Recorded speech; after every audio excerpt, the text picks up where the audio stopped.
Hello guys, magandang araw po sa lahat. So nandito naman tayo ngayon guys, may panibagong video na naman tayo ngayon, may bagong project na naman guys.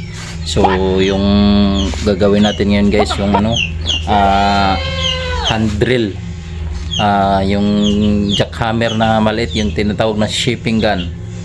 Ayan guys, so yun ang ayusin natin kasi itong customer na to guys, galing Candelaria to, tumawag lang sa akin, ipaayos daw yung nila, yung shipping gun. Ayun guys, ito yung ituturo ko sa inyo kung paano natin to ayusin. So ang problema nito guys, gagana naman yung niya, yung motor, pero hindi naman siya mag hammer. Ganito lang gagawin guys. So sa hindi ko pa umpisahan, shout out pala sa lahat ng mga subscriber at sa lahat sa mga viewers, sa lahat ng mga nag-share sa mga video ko po. So maraming salamat sa inyo. So sa wala pa nakasubscribe dyan, please subscribe, pakihit notification bell, like, comment and share na rin para updated sa mga bago kong mga video. Tara, simulan na natin.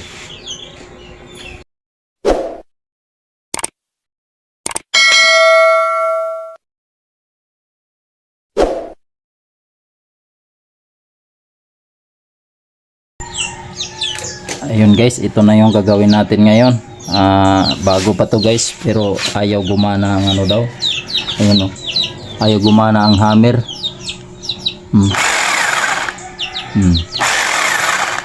Gagana naman ng motor. Ayan. Gagana naman siya. Pero ayusin natin to. Paganahin natin yung hammer nito.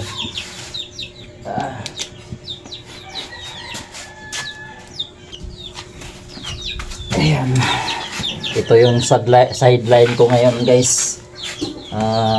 Mamaya alauna balik na naman ako dun sa trabaho. Sideline lang muna natin to. Hindi pa ako nag-focus na nag-ayos ng mga jackhammer kasi nag-mason carpenter muna ako ngayon.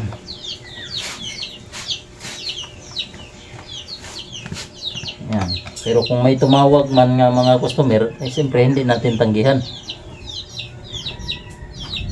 Gagawin natin.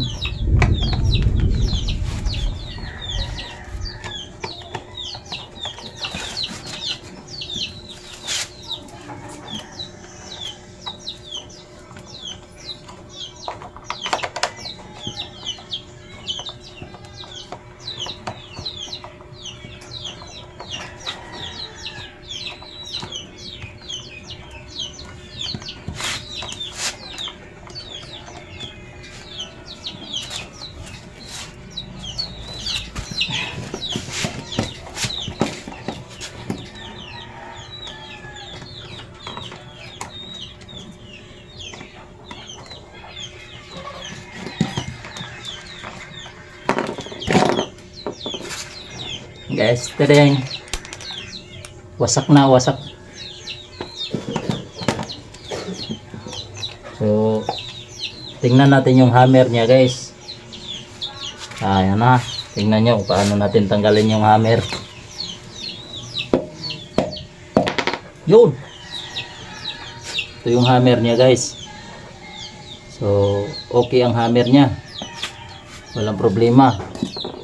So ito, lagyan lang natin to ng grasa mamaya. Ito gasket, gasket or o-ring. Lagyan lang natin to ng grasa para goods kaayo. So ito yung laman loob niya. Yan.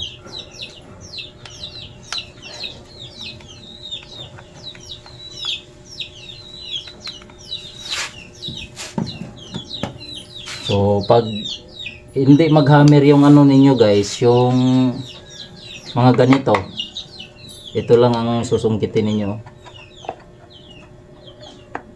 Yan. Yang na yan. Yan. Ito. Yan yung maliit na yan.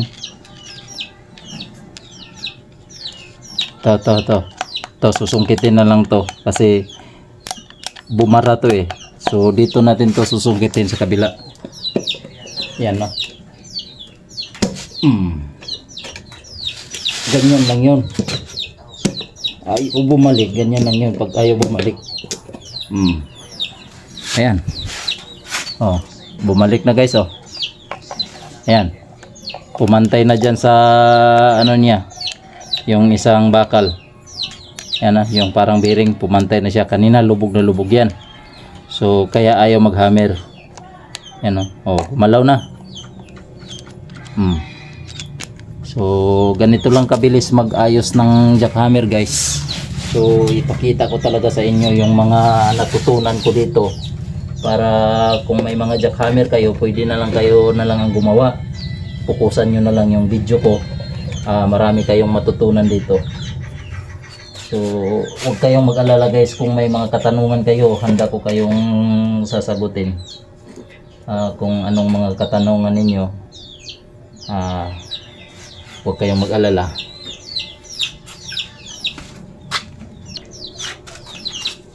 And guys, lagyan na natin to ng grasa para maganda ang padulas. Okay.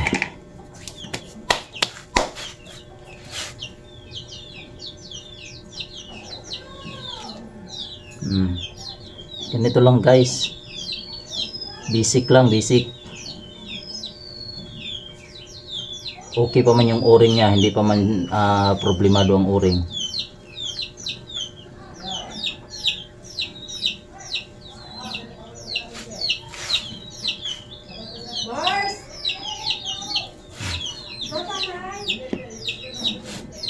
Tapos ilaglag natin doon.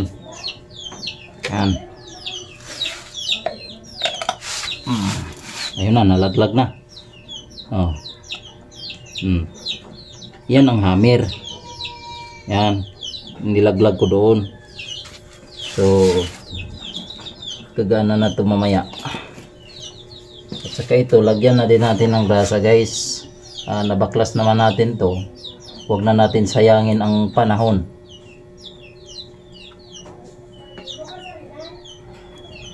Yan.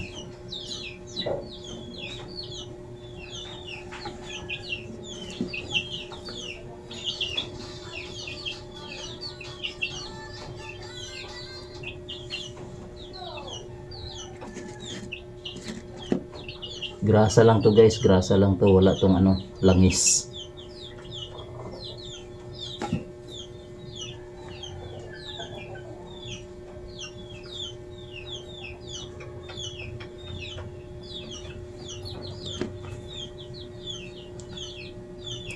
So sa mga gustong magpaayos dyan, i-search lang ninyo ang ano ko, yung YouTube channel Boy Taps. Mag-comment lang kayo dyan sa baba.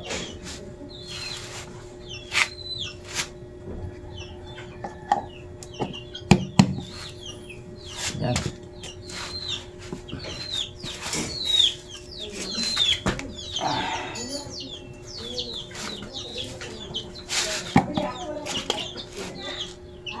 Alas 12:36. So mamaya alauna pasok namin.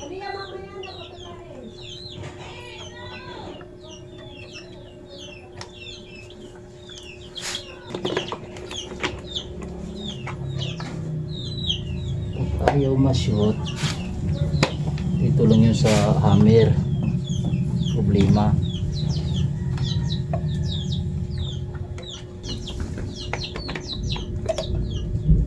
So, tanggalin natin, dito natin ilagay yung hammer. Pag medyo nahirapan tayo, dyan na lang. Yan.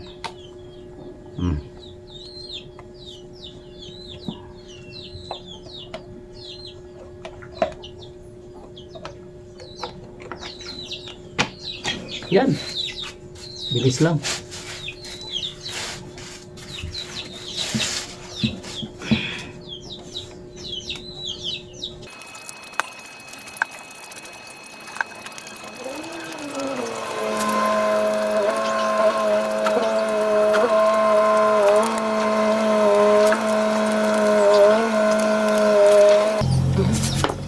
guys, tapos na. I-testing na natin para prove kung gumana ba yung mga basic and tips natin na ideas.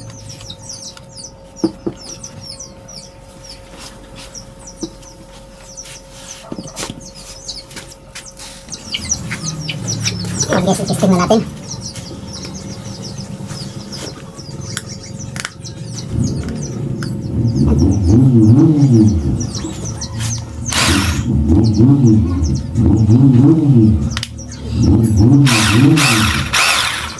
Testing natin para probe.